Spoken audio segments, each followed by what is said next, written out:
시청자 여러분 안녕하십니까? VOA 모닝뉴스입니다. 북한에 불법으로 정제유를 공급한 선박 가운데 일부가 여전히 운항을 계속하고 있는 것으로 확인됐습니다. 미국은 올 상반기 4개월 동안 북한의 최대 100만 배럴의 정제유가 불법 유입됐을 것으로 추정하고 있습니다. 박형주 기자의 보도입니다. 미국이 적발한 지난 1월부터 4월까지 넉 달간 불법 대북 정제유 공급 건수는 모두 70차례입니다. 유엔 안보리 결의 수입 한도는 50만 배럴인데 이를 통해 최소 40만에서 100만 배럴의 정제유가 북한에 넘어갔을 것으로 추정했습니다. 여기에 연루된 선박은 모두 21척으로 선박 추적 시스템 마린 트래픽을 통해 AIS, 즉 선박 위치 신호를 확인한 결과 이 중 5척의 움직임이 최근까지 포착됐습니다. 가장 최근까지 운항한 선박은 북한의 검은산호입니다. 지난 16일 청진항을 출항한 뒤 다음날 함흥시 인근 해역에서 마지막 신호가 포착됐습니다. 검은산 3호 역시 지난 12일 청진항에서 출항해 일본 오키노시마 섬 인근까지 남하한 뒤 14일 일본 스시마선 남단 해역을 지나 15일 중국 상하이 방향으로 계속 내려가는 것으로 신호가 잡혔습니다. 이달 움직임이 확인된 마지막 선박은 삼정 2호인데 지난 11일 일본 스시마섬 남단 해역에서 포착됐지만 AIS가 꺼져 있어 출발지는 확인되지 않았습니다. 안산 1호는 지난달 18일 제주 표선항 남동쪽으로 약 120km 떨어진 곳에서 신호가 포착된 뒤 동해를 따라 북상하다가 같은 달 22일 청진항에 입항했습니다. 비에틴 01호는 지난 3월 중국 쉬다오항에서 출항해 계속 남하한 뒤 8월 18일 무렵 싱가포르항에 정박한 것으로 나타났습니다. 안산 1호와 비에틴 01호는 미국뿐 아니라 일본 외무성과 유엔 등이 북한과의 불법 환적에 여러 차례 가담한 혐의가 있다고 지적한 선박입니다. The primary method in which they are obtaining fuel to run the economy, and it's ship-to-ship transfers is an excellent way to avoid the restrictions imposed by the cap on fuel, which is 500,000 barrels a year. 와츠 전 위원은 북한과의 불법 환적에 연루된 선박을 단속하기 위해선 국제 공조가 핵심이라며 각국이 계속 정보를 공유하며 협조해야 한다고 강조했습니다. VOA 뉴스 박형주입니다. 북한과 금융거래를 하는 데 필요한 승인 면허에 대해 감독을 강화하는 법안이 미 하원에 상정됐습니다. 미국도는 해외 금융기관을 통해 처리되는 거래가 북한의 각종 불법 활동을 조력하는지 감독을 강화하겠다는 겁니다. 이조은 기자의 보도입니다. 하원 금융위원회 소속의 덴버 리글맨 공화당 의원이 17일 대북 은행 업무 감독 법안을 발의했습니다. 미 정부가 승인하는 북한 관련 금융 서비스 면허에 대한 의회의 감독을 요구하는 내용이 골자입니다. 법안은 재무장관에게 금융기관이 미국의 독자 대북 제재 대상에 혜택을 주는 금융 서비스를 제공할 수 있도록 하는 면허가 포함된 보고서를 180일마다 상하원에 제출할 것을 의무화한다고 명시했습니다.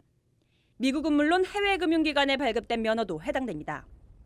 국무부가 방산물자 수출 면허 승인 내역을 반드시 의회에 보고해야 하는 것처럼 대북 금융 서비스 승인 면허에 관한 재무부의 의회 보고도 정례화하겠다는 겁니다. 현재 재무부 해외자산통제실과 상무부 산하 산업안보국은 비정부 기구의 대북 인도주의 지원 활동 등 예외적인 경우에 한해서만 대북 금융 서비스 제공을 허용하는 면허를 금융기관에 발급하고 있습니다. 해당 금융거래가 대량 살상 무기 개발 등 북한의 각종 불법 활동에 대한 금융관리가 부족하다고 판단될 경우 이 면허는 취소 또는 승인이 거부될 수 있습니다. 국무부는 그동안 대북 인도 지원에 대해 엄격한 제재 조치가 주민들을 위한 적법한 인도 지원 제공을 방해하지 않도록 하는 것이 미국의 정책이라는 입장을 밝혀왔습니다.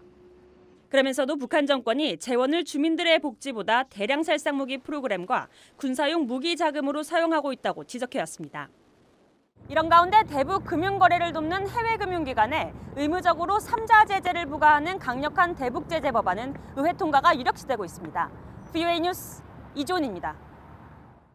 북한은 미국의 대외 원조 기구로부터 지원을 받을 수 있는 최소한의 자격도 갖추지 못하고 있는 것으로 나타났습니다.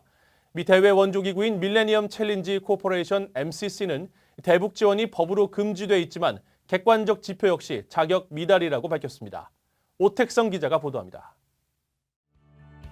미국 대외 원조 기구인 밀레니엄 챌린지 코퍼레이션 MCC는 8억 달러에 달하는 이 기구의 내년 대외 원조 평가 기준을 담은 보고서를 발표했습니다.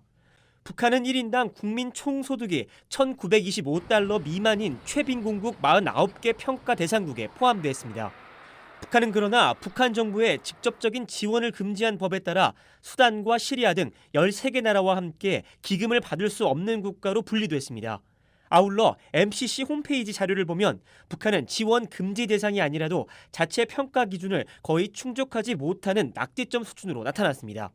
경제 자유와 통치의 공정성, 주민에 대한 투자 등 정책 운영의 3개 분야 20개 지표 가운데 적어도 절반이 통과돼야 하는데 북한은 대부분이 자격 미달로 나타났습니다.